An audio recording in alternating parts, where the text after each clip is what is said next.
This is Boxonic, your ringside seat to boxing's biggest what-ifs. Could Terence Crawford really take down the king of super middleweight, Canelo Alvarez? Let's break it all down. I'll fight them both. Like, what are the differences between them?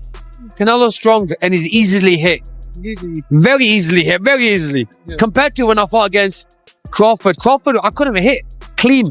Yeah. So really, that's the difference. And they both hit hard. Yeah. When you say, I want Canelo, is there anybody in the camp that would say, you're not ready for this? That's a big boy. He's strong. That's a conversation. It's not just, oh man, you'll whoop his ass. Like, yes, man touch. You know what I mean? I'm not worried about Canelo. I'm not thinking about Canelo. I'm just focused on Israel Magazine. In a small way, is this a stepping stone to your dream fight? I don't look at fights as stepping stones. It's about... Right now, the buzz is real talk of a showdown between Terence Crawford and Canelo Alvarez has boxing fans divided like never before. While Canelo has ruled across multiple weight classes, Crawford's slick footwork, unpredictable style, and ability to adapt mid-fight are seen as serious threats. He's already dismantled some of the sport's best, and people are starting to believe he could shock the world again. In your opinion, who's the best fighter in the world? We can't put Tank up there in the top 10 in pound for pound. He has to be somewhere in pound for pound. And Canelo done something that is amazing when Canelo was able to go to light heavyweight and become light heavyweight champion. Something that I didn't even see him going up that heavy, and he did that. So, but as of right now, I have to put Terence Crawford as number. Terence "Bud" Crawford is widely recognized as one of the greatest pound-for-pound fighters alive. With a mix of technical precision and the ability to adjust on the fly, he's a nightmare for opponents. His spotless record of 41-0 is no accident. It's proof of his dominance in the welterweight division and his ability to make elite fighters look average. 5 fighters right now in boxing. That's your top 5 right now in boxing. Not your, the top 5 in boxing right now. Right now. Champions or just anybody? Top 5 right now. Shakur #1, hands down. Tank, he up there. Canelo, in a way, Tyson Fury. Canelo Alvarez, meanwhile, remains a powerhouse in the super middleweight scene. With a record of 60 wins, 2 losses, and 2 draws, he's proven he can take on and beat much bigger men. His explosive power, fast reflexes, and deep fight IQ make him a threat to anyone who steps into the ring with him. Canelo needs to understand he's a different fighter now. The deterioration is there. He's not the same guy. He's not that destroyer who's looking for knockouts early and keeps a pace and a pressure on you. He throws 30 punches around. You're not the same guy. So telling everyone you're going to knock them out and then going into, 6 decisions in a row now? Scores a knockdown every time. The power's still there. The problem is the pace and the ability to carry on and push. That's the real difference, and that comes with age. He's 34 going on 45 at this, as far as I'm concerned. He's got a ton of fights, been around for a long time, doesn't have that same desire, the same drive to take the chances against these younger, bigger guys, because he is fighting younger, bigger guys. When he fought Canelo and he was like standing right in front of Canelo and Canelo was just whiffing, it was a life lesson. And then you look at how good Canelo's head movement got after that fight when he realized it. I mean, my God, when he fought Danny Jacobs and Canelo's just standing right in front of him, bobbing. That's all what he learned. Canelo's resume speaks for itself. He's beaten some of boxing's best across multiple divisions. His ability to seamlessly move between weight classes shows his versatility and elite-level skill. In the super middleweight division, he's a wrecking machine, able to absorb damage and hit back twice as hard, making him a terrifying matchup for most fighters. You fought Floyd Mayweather at what? You're 23? 23. That's so young. Yeah. What was that like? I trained so hard, and now obviously I try to beat him because, if you beat him, you want to be the best in the world at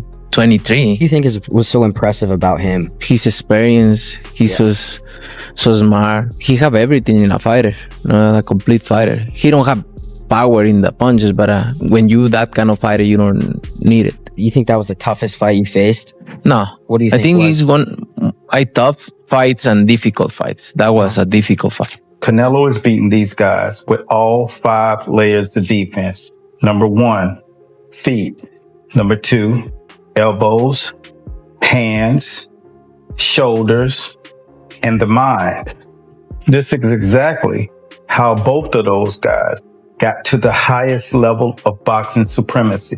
Canelo Alvarez means to the Mexican fans what Floyd Money Mayweather meant for black people. 50 wins in boxing, no losses. But it's not just his power that makes Canelo dangerous, it's his ring smarts. His head movement, defense, and pinpoint counterpunching make him a complete fighter. Experience against top-tier competition has sharpened his instincts, and his latest win over Edgar Berlanga in the super middleweight class just cemented his place among the sport's elite. I'll say he is the hardest, for sure. One of the fighters that hit very hard was Angulo. You know, he's a Cuban guy, and he punched very hard too. So I'll say both of them are like the same, but, you know, with Canelo, I was just mentally ready for his shots. You know, I already told myself, I know I'm gonna get hit. I know I'm gonna get hit on my chin, but it's, you know, I gotta bite down on my mouthpiece and push. You know, and look what happened in the third round. I got hit with a left hook. We'd be practicing in camp the whole time, you know, keeping my right hand to my chin. And I wound up just moving, and he connected right on my chin. And you see how I punched my glove. You know, that's like a thing for me when my last time when I got dropped, I was punching my gloves. 'Cause I'm like, damn, I got hit with a shot. I'm not supposed to be on the floor. But, you know, it comes to boxing. You know, the greats done got dropped, you know, got hurt. But it's about how you come back and respond. Of the world, Mexico versus Puerto Rico, Saul Canelo Alvarez versus the chosen one, Edgar Berlanga. Speaking of Berlanga, he recently weighed in on a potential Canelo versus Crawford clash. He called the matchup unpredictable and reminded fans that in boxing, anything can happen. Berlanga praised Crawford's skill and fight IQ, saying he's capable of outshining anyone. But he also pointed out that Canelo's main edge would be his size, a factor that could tip the scales in such a high-stakes fight. Friend, my brother, Terence Crawford, wants to fight Canelo. Yeah. Just from your expert opinion, knowing how Canelo fights, what he's like in the ring, I know you haven't been in the ring with Terence, but what do you think of that fight? I truly believe, you know, that, you know, anything can happen in boxing, you know what I'm saying? And Terence Crawford is a legend. He's great. He's a great fighter. The only thing I see that I favor Canelo is that, you know, is his weight. Yeah. And that he's more bigger. You know what I'm saying? That's the only thing. But as far as skill set wise, IQ, I feel like Crawford can match anybody and probably do way better. You know what I'm saying? But, you know, Crawford is a Former world champion Demetrius Andrade respects Crawford's skills, but believes Canelo's size, experience, and comfort in heavier divisions give him the upper hand. Andrade feels that Crawford, no matter how talented, would struggle to handle Canelo's combination of strength and quickness in the ring. So there's talk too of like Canelo and Crawford. Like you're mentioning that you feel like David's just too big, too young, just too much overall. Like, is that kind of the same thing with the Crawford and Canelo because of the weight classes, the weight between them? Yeah, I believe so. Listen, I love Crawford. He's a good friend. You know, we reach out to each other. We've been travel the world through the amateur program. He see me beat people up. I see him beat people up. He see me get beat up. I got beat up. We both, whatever, everybody. Top contender David Benavidez shares a similar viewpoint. While he applauds Crawford's elite technique and timing, he questions whether Crawford's punching power would carry up into the super middleweight division. Benavidez believes moving up in weight could pose a serious challenge for Crawford. I can't really say nothing about that. If that's what he wants to do, then that's what he's going to do. Canelo is a man that he does anything he wants to do. I don't think really what people say affects him. But I feel like the people, they want to see David Benavidez versus Canelo Alvarez. It's the biggest fight to make happen. And I feel like I'm the biggest threat to him. Benavidez insists that if Crawford wants to truly test himself against Canelo, he must move up to full weight classes, something that comes with major risks. While he acknowledges Crawford's brilliance, Benavidez still favors Canelo due to the physical demands of fighting heavier opponents, though many see Benavidez as a legit threat to Canelo too. That fight hasn't happened yet. You want to fight Canelo Alvarez? I'm the face of boxing. Crawford wanted a payday, but Crawford didn't do good at 54. When I talk to people, they all tell me you would have knocked him out at 68. Well, he knows now. He experimented 154, and he knows. Maybe he do in 168 for a big. Jumping to divisions would likely be the biggest challenge of Crawford's career. In his last fight, he dropped to 150 pounds to beat Israel Madrimov by decision, but stepping into the super middleweight ring would pit him against stronger, heavier fighters with knockout power and rugged durability. Terence Crawford, I see he wants to fight. He's made it clear. Do fights like that help your legacy, or do you feel like that's something that's not worth it to you? Everything in my career, every fight make my legacy different and better. No, Terence Crawford is a great fighter. He's a good fighter, but like I say, he's a weight class for a reason. I'm focused 100% on Berlanga, and you never know what happens. Crawford himself has hinted that he wants the Canelo fight, but he's realistic too. He recently said, "Every fight adds to my legacy in a different way," but also acknowledged there's weight classes for a reason. He's focused on Edgar Berlanga for now, but left the door open because in boxing, anything can happen.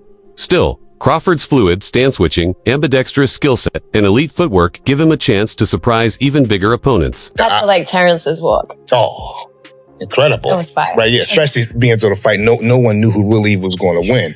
And you can see the confidence. I don't think real confidence you can fake. On the flip side, Canelo's experience at higher weights is a serious weapon. His ability to walk through punches and counter with brutal force makes him incredibly dangerous.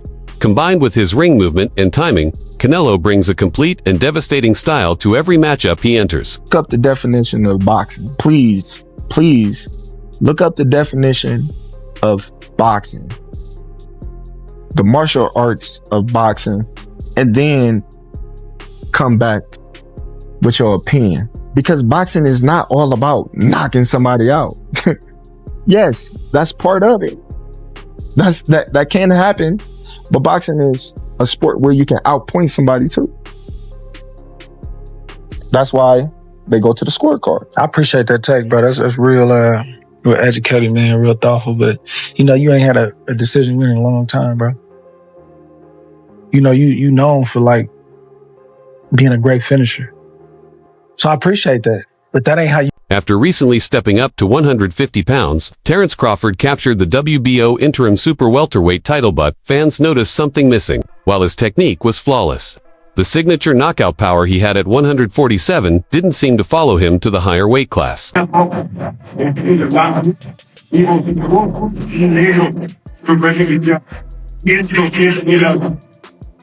This for all the nut huggers, the bud nut huggers, the bud butt buddies. You see that. You see that. We see that. You understand me? You see what that say? Jamel Charlo what is the WBA junior middleweight champion in recess. Jamel Charlo is the WBC junior middleweight champion in recess. Know what I mean? Virgil Ortiz Jr. is the WBC intern junior middleweight champion. Know what I mean? So make it make sense. People got to make it make sense. Charlo's still a big dog there. Yeah, that's my camera behind me. Charlo's still a big dog there. So a lot of people need to get their facts straight. Understand? Opinions don't matter. It's all facts. No opinions. Sport podcast. And I'm always going to bring you the real, never the fake. And I'm never late on the news. You hear me? Get at me, man. Dollar. What's up, everybody? I want to give a big shout out to Snack for always supporting and helping me out with this previous fight. Snack strong. Climbing even further to face Canelo at super middleweight would be a massive leap. At that level, Crawford would face tougher, more powerful opponents, a whole new kind of challenge. While his skill set is elite, doubts remain about whether his strength and gas tank would hold up. Still, winning at 150 and chasing a belt at 168. That would be chasing greatness. Some believe if Crawford targets the right fights soon, while he's still in his prime, he might just pull it off. And if this dream fight happens, Crawford's adaptability could be key. His switch hitting, quick strategic changes, and high fight IQ might help him take control early. He's spent years refining a layered style built to handle any opponent, and if there's one fighter who could evolve fast enough to challenge Canelo, it's Bud. With both men being champions, their clash could deliver one of boxing's most epic moments, a stylistic clash with global fan interest. I'm going with Terence Crawford. Big weight jump, a dangerous fight, but somebody's got to prove to me that they can break Terence Crawford's will and that he can't figure it out against you.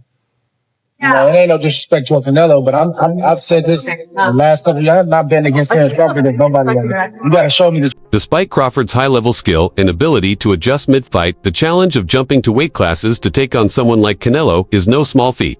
Many experts and ex-champions give the edge to Canelo, pointing to his size, experience, and proven success at heavier weights. But if anyone can turn the odds upside down, it's Crawford. His versatility and fight intelligence might just make this a battle to remember. Just a few weeks ago, you heard what Terence Crawford had to say on why he wants to take on Saul Canelo Alvarez. I just want the opportunity, to fight the best fighter in my generation that's out there.